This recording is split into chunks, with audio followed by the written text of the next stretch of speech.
проблему, что случилось с этим мопедиком. С моей Honda 28. Так, посадка, конечно, офигенная, видите. Посадка у меня. Вот такая посадка неплохая. И яму заехал, так я оставил. Немножко высокая, как бы. Ну, тут не про мопеды, смотри. Речь по-другому. Ремень стесался так, я старый поставил, стесался так, что уже делать вот так не стал. Логовую сейчас ставлю. Так.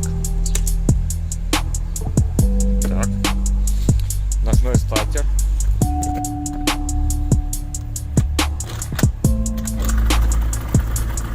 Собачка выбежала. А не доехал, да. Как будто какой-то вариатор поступит. Слышите?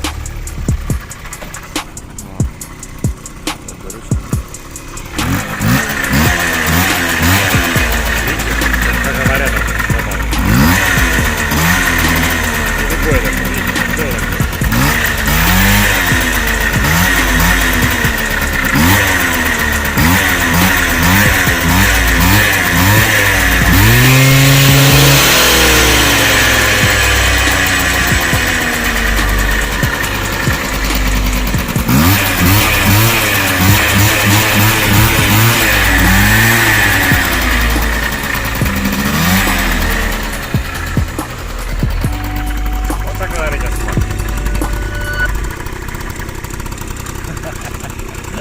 Он роет.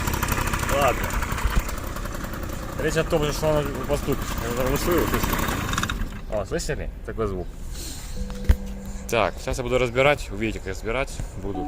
Пока я отключаю.